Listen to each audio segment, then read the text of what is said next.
Grand plaisir pour moi de recevoir une nouvelle fois Dr Abdoul Baldé. Mais aujourd'hui, ce n'est pas le consultant du Guépard que je reçois, mais un membre actif du collectif contre l'impunité en Guinée. Parce qu'hier, Dr Abdoul Baldé était à Deuil-la-Barre. Il a assisté au dépôt de plainte contre l'adjoint au maire, M. Slimane Tir.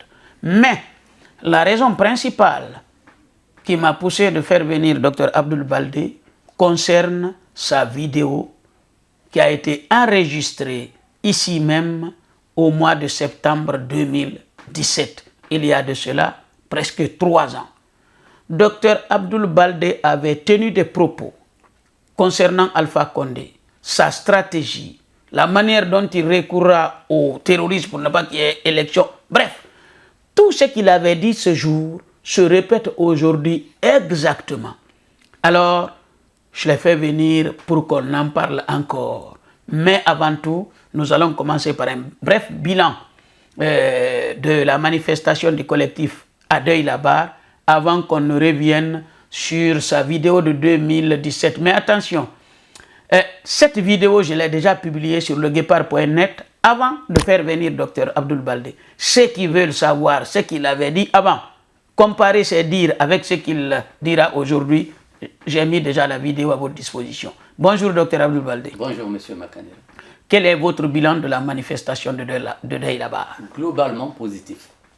Mais avant, j'ai une pensée pour le jeune Abdoulaye Diallo qui a été victime d'une tentative d'assassinat de la part d'Espire de Baïdi Haribo et compagnie. Mais je remercie aussi cousin Alpha Diallo et M. Ibrahim Traoré qui ont assisté le jeune pendant toute la procédure. Ils ont fait preuve de grandeur parce que nous on était déjà partis, donc je tiens à les remercier. Pour Deuil-la-Barre, ça a été un bilan positif comme je l'ai dit, mais c'est comme au Mans, quand nous allons dans une commune où résident un tortionnaire, nous ne venons pas pour nous battre, nous venons pour expliquer aux gens de la commune, voilà qui est votre voisin, voilà qui est l'homme qui habite dans votre commune, voilà ce qu'il fait dans les autres pays, et il vient planquer chez vous femmes et enfants. C'est ça l'objectif du collectif. Mais nous essayons aussi de réunir le maximum d'informations pour que demain, nous puissions porter l'affaire en justice.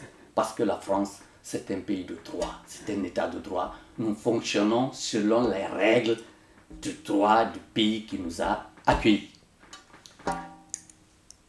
Hier, à Deuil-la-Barre, ça a été ce que nous voulions. Que le monde entier, que tous les habitants sachent ce qui se passe. Envoyer des sbires pour nous agresser, pour nous insulter, nous traiter de tous les noms d'oiseaux possibles, ça n'a eu qu'un effet contre-productif pour eux. Nous ne sommes pas là pour nous battre, ça je tiens à le dire. Nous ne venons pas avec des biscottos, nous ne venons pas avec la force. La seule force que nous avons, c'est celle du droit. Nous avions le droit de manifester ce jour-là. La préfecture nous avait donné son accord. Mais M. Tir Suleiman, pour des raisons que lui seul ignore et que nous cherchons à savoir, a dit que notre manifestation n'était pas agréée. Mais je pense que la police, la préfecture l'a fait comprendre que cette manifestation était légale. Donc tous ceux qui sont venus pour nous attaquer, nous insulter, en auront pour leurs frais.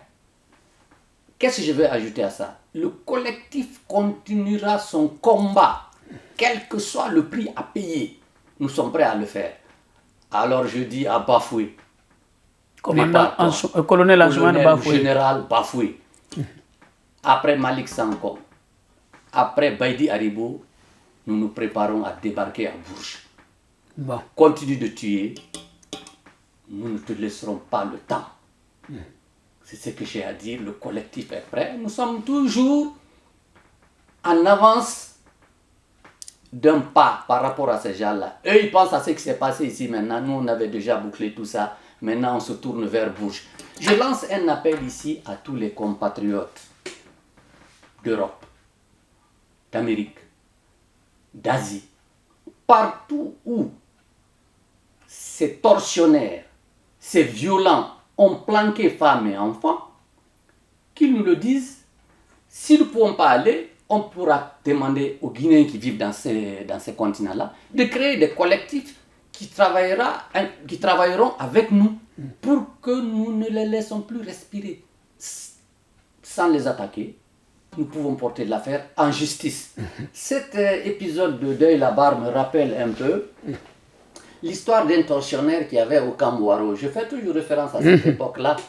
Il s'appelle Saïdou Conté, Saïdou Keïta. Il était ambassadeur en France. C'est un gars qui faisait partie du tribunal révolutionnaire de Sékou Touré. Il torturait les gens toute la journée. La nuit, il prenait son avion pour venir à Paris. Et c'est Alata qui le raconte dans son bouquin, d'ailleurs, Prison d'Afrique. Jean-Paul Alata, qui raconte, quand il a vu Saïdou Keïta ici, il a dit qu'il allait lui faire la peau.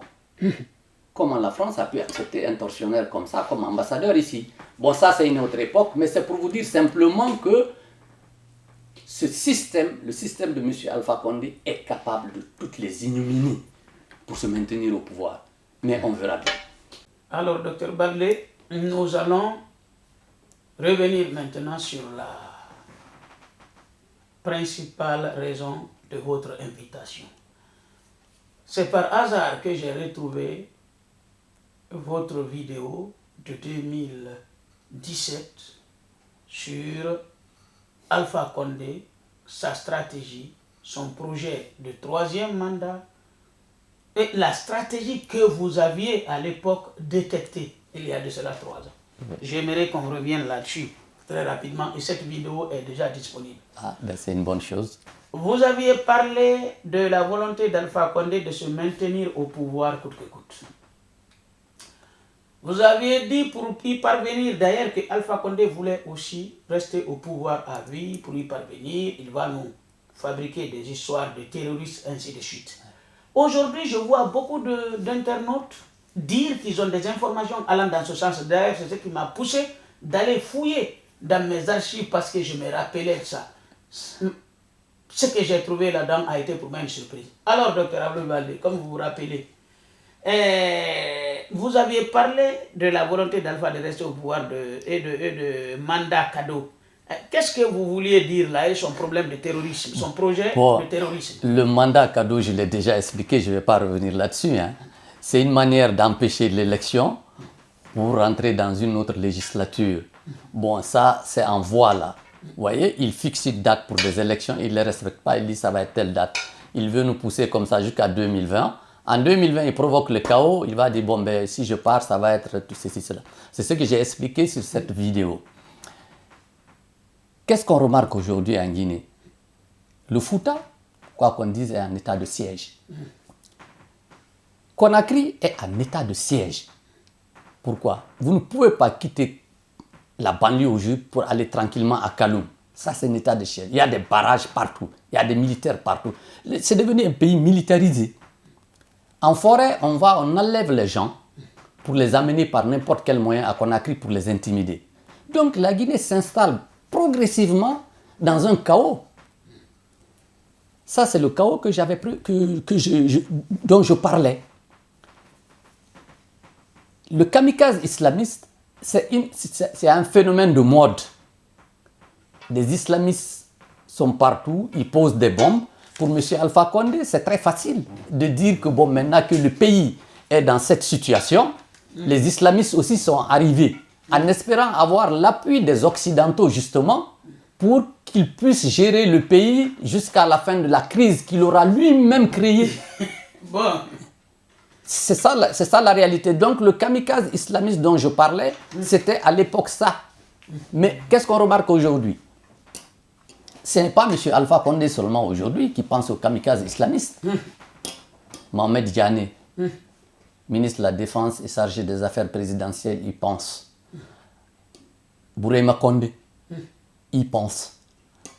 Albert Damantan Camara, il pense. Kera, bien qu'il ne soit plus là-bas, il pense. C'est un noyau dur qui veut coûte que coûte faire couler ce pays, qui pense à cette méthode-là, ceux dont j'ai cité là. Mais à côté de ces gens-là, il y a d'autres. Je veux parler par exemple, lorsque j'entends les gens dire ouais, que les ministres doivent démissionner du gouvernement. Mais c'est des histoires. Ces gens-là sont avec M. Alpha Condé. Ce n'est pas une histoire d'ethnie. Ce n'est pas parce qu'ils ont peur qu'ils vont démissionner. On s'en fout d'eux. Bantama, qu'est-ce qu'il peut apporter à ce pays-là? Rien. Taran, rien. Et Mamakani, absolument rien. C'est la femme maîtresse d'ailleurs de Alpha Condé. Mamakani. Il y a Ousmane Ba, qui n'est pas dans le gouvernement, mais qui est un des conseillers de M. Alpha Condé. Ils sont là, il y a un certain nombre. Mokhtar Diallo. Qu'est-ce que ce gars-là peut apporter à la Guinée? Absolument rien. Ils sont là pour leurs propres intérêts. Ils veulent être à la mangeoire. Ils veulent s'enrichir sur le dos du Guinéen. Mais de là à dire que les ministres devaient dire... Non, c'est tout ce gouvernement qu'il faut foutre à la porte. Par tous les moyens. Qu'ils soient Peul, Soussou, Malinké, Kissi, Thomas ou Guerzé, il faut les foutre. C'est eux contre nous. Je ne sais pas si vous comprenez ce que je dis. J'ai très bien compris. C'est eux contre nous. Mokhtar Diallo, Bantama Sow, Mamakani Diallo, Taran, Ousmane Ba, je ne sais pas et qui encore. Et M. Alpha Condé, c'est blanc bonnet et bonnet blanc. Nous devons les traiter comme on traite tous les autres.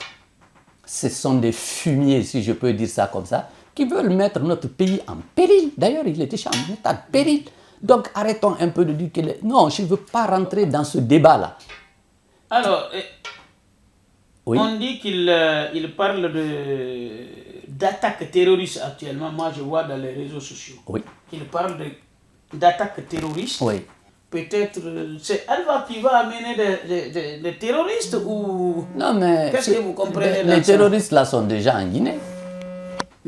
Les terroristes sont déjà en Guinée. Depuis 2 ans, vous avez dit que j'en ai parlé. Ah oui, vous avez parlé de ça, oui. Oui, mais ils sont déjà en Guinée. C'est le calendrier qu'il faut suivre. À quel moment faut-il qu'ils commettent leurs actes? C'est à cela que nous devons nous atteler aujourd'hui. Entre parenthèses, oui. Après notre émission, oui. Il y avait eu un acte qui avait été qualifié de terroriste. Ben oui. Le moment où je ne sais pas, un érudit avait été tué là aussi. Avait été tué par un jeune oui. Qui lui aussi a été tué dans des conditions très obscures. Oui. Je vous avais dit à cette époque-là que ça se préparait. Ça arrive à grands pas. Ça, c'était après notre émission. Oui. Il y a eu ce fait. Je vous avais fait venir, on en a commenté. On en avait pas. Vos propos commençaient vraiment à se matérialiser. Et là, ça va aller crescendo. Pourquoi? Parce que M. Alpha Condé nous avait dit qu'il allait avoir les élections. C'était en janvier, février. Il les a rejetées compte tenu de la détermination des Guinéens à en finir avec lui. Il dit maintenant c'est le 1er mars. Ben, on verra bien. Moi, je peux garantir aux Guinéens que ça n'aura pas lieu. Pourquoi? Parce que les Guinéens sont déterminés à ce qu'il n'y ait pas ces élections-là. Pourquoi va-t-on aller à des élections dans un pays en état de siège? Où vous avez vu ça? Ça ne peut pas se faire. Donc les Guinéens sont déterminés. Vous verrez, le 1er mars, il n'y aura pas d'élection. Vous pouvez écrire, regardez. Peut-être que vous m'inviterez pour que je vienne en débattre encore avec vous. Ils vont dire, bon, puisque l'État est comme ça, nous allons... Et à un moment donné, quand ils seront coincés, ça va être là qu'ils vont mettre leur histoire de kamikazes islamistes en pratique pour s'aimer encore plus le désordre et le chaos. Et l'opinion internationale est très sensible à ces histoires d'islamistes là. Ils vont dire, ah oui, bon, ils pensent que l'opinion internationale va dire, ah oui, voilà, il y a eu un attentat en Guinée, c'est un attentat terroriste. Alors que le pays est bouclé actuellement. Hein. Le pays est bouclé. N'empêche, il rentre encore des armes. On séquestre des gens. Baïdi Aribo est devenu, dans la même occasion, un tortionnaire. À Kaloum, il peut arrêter n'importe qui, n'importe comment, à n'importe quelle heure, l'amener dans un camp, le torturer. On a vu la vidéo du jeune qui l'a torturé dernièrement. Ouais. Mais c'est comme ça que ça va avancer. Comme ça va y aller. Ça, c'est s'aimer la terreur dans un pays. Et croyez-moi, d'ici le mois de mai, vous verrez ce qui va se passer en Guinée. Parce que ça va être des bombes qui vont exploser partout. Mais ça, c'est fait à dessein, c'est fait par eux-mêmes, ceux qui sont même au gouvernement. Pour bénéficier, je vous ai bien compris, pour bénéficier du soutien de la communauté Ben internationale, oui, parce ouais. qu'il faut Il soutenir le président. y a les terroristes, ils vont dire ouais, la Guinée est devenue un pays terroriste. Mais alors que c'est manigancé par eux-mêmes, ceux qui sont au pouvoir. C'est leur rôle. Damantan Kamara, il a la bouche très facile pour raconter des histoires comme ça. Hein. Ils sont tous dedans. Mais nous faisons beaucoup attention. Parce que ces gens qui sont au pouvoir là n'ont pas compris une chose. C'est que M. Alpha Condé reste un président. S'il faut sauver quelqu'un, c'est lui que la communauté internationale va sauver, mais les autres vont rester avec nous à Conakry. On a vu le cas de Blaise Compaoré, non? En partant, il est parti, il a laissé ses gars derrière lui. On a vu ce qui s'est passé. Alors, ce que je ne comprends pas, Oui. mais comment ces gens-là, les Bafoué, Malik Sankon, et Baïdi Alibo, et les Bala Samoura, je parle des tueurs. Des tueurs, oui. Mais comment ils peuvent ignorer la situation? Ils sont derrière une personne qui est non seulement en fin de carrière politique, mais presque en fin de vie aussi, parce qu'il est vieux. Quand on est vieux, maintenant, il n'y a plus... Bon, mais voilà. Comment ils peuvent s'entêter alors qu'ils ont vu des changements de régime dans d'autres pays et leurs conséquences? Ça, je n'arrive pas à comprendre. On ne peut pas comprendre ça, mais ça peut s'expliquer par le fait que ces gens-là, ils voient l'argent partout. Ils se disent, on va l'accompagner, on va ramasser le maximum, mettre femmes et enfants à l'abri, comme ils le font actuellement d'ailleurs. Mais c'est là que nous jouons un rôle extraordinaire, je dis, parce que nous empêchons maintenant ces gens-là de venir jouer aux bourgeois, aux riches en Europe, avec femmes et enfants, alors qu'ils ont tué les autres. C'est ça qui les dérange dans le comité, dans le collectif contre l'impunité en Guinée. Ça, ils n'arrivent pas à digérer ça. Mais ça va continuer. Ils ne pourront plus venir se planquer en Europe, en Amérique ou en Asie. Partout où ils seront, nous les traquerons jusque dans leur dernier retranchement. Mais ce n'est pas pour les tuer comme ils veulent le tuer en France. Hein. C'est simplement pour les traduire devant les tribunaux compétents qui rendront justice. Nous sommes dans un pays de droit. La justice a primauté sur tout. C'est ce que nous faisons et le collectif le fera jusqu'à ce que tout ce monde-là soit mis à l'abri. C'est la seule manière de sauver notre pays. Sinon, nous allons à la destruction de la nation guinéenne. En tout cas, ils ont beaucoup fait pour ça. Alors, docteur Abdoul Baldé, oui. Je laisserai les internautes visionner votre vidéo. Oui. En tout cas, ce qui avait été dit avant se présente aujourd'hui. Alors, est-ce que pensez-vous qu'Alpha Condé va réussir? Bon, ce n'est qu'un avis. Oui. Vous avez donné votre avis, l'autre voix, ça se réalise. Je me permets de vous poser encore cette question, oui, sans vous considérer comme étant Madame Soleil. Hein? Non, mais que pensez-vous? Est-ce que c'est une stratégie gagnante? C'est-à-dire terroriser la population. Est-ce que cela peut permettre à Alpha Condé de se maintenir? Il pense que ça peut peut-être l'aider lui à se maintenir. Mais on verra bien, parce que la Guinée de 1958-60 est différente de la Guinée du XXIe siècle dans lequel nous sommes. Peut-être qu'à une certaine époque, la terreur, ça marchait, mais ça ne marche plus parce que les gens n'ont même plus peur de sortir manifester. Même s'il y a des militaires partout, ils n'ont pas honte, ils ne se gênent pas, ils vont prendre des femmes comme boucliers humains. On n'avait jamais vu ça. Ils rentrent dans les maisons, ils cassent tout, ils tirent tout. Ils blessent, ils tuent des innocents. On attrape des papas, des vieux, qui vont à la mosquée, on les tabasse comme si rien n'était. Ça, c'est sur toute l'étendue du territoire national. On va à Zérékouré, on kidnappe là-bas pour amener à Conakry. Mais vous pensez que ça peut continuer, ça? Ça ne peut pas continuer. Les Guinéens ont compris, nous sommes dans le XXIe siècle. Les réseaux sociaux sont encore plus développés que tout. On voit tout ce qui se passe à travers le monde. M. Alpha Condé ne s'en tirera pas. Mais ces commandos encagoulés là, qu'il a mis en place pour pouvoir terroriser les Guinéens, paieront très cher leur forfaiture. Il ne s'agit pas de venir enlever les gens, les amener, les torturer, les exécuter sans jugement, croire qu'on peut rester et vivre dans l'impunité. Cette époque aussi est révolue. Le collectif contre l'impunité en a fait son cheval de bataille. Et croyez-moi, nous ne les lâcherons pas. Alors Bafoué, prépare-toi, on arrive.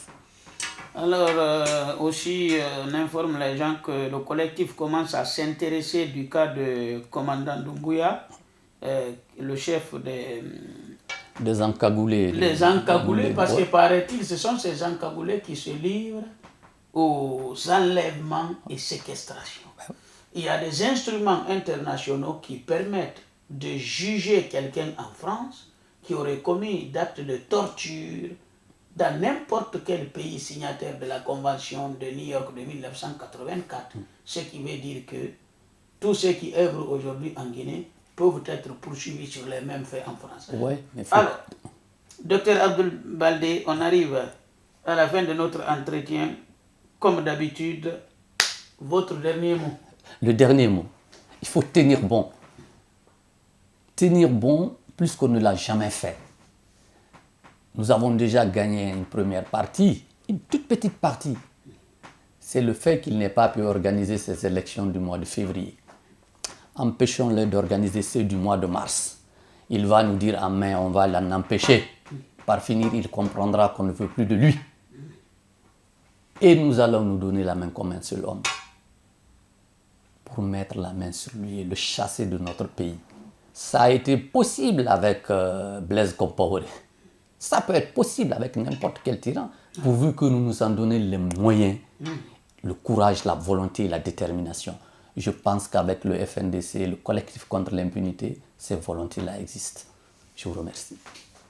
Ben, merci beaucoup, Dr Abdoul Baldé. Mais permettez-moi de vous poser une question à une seule réponse.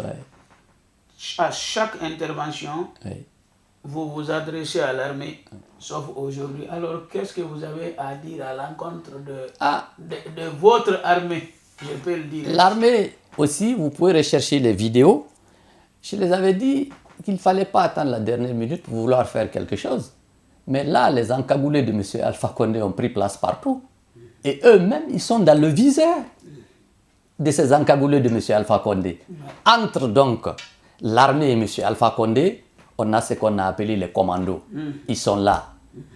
Alpha Condé fera tout ce qu'il peut avec ces commandos-là pour en finir avec l'armée. Ils sont déjà les fait avoir. Et croyez-moi, ça ne va pas être facile.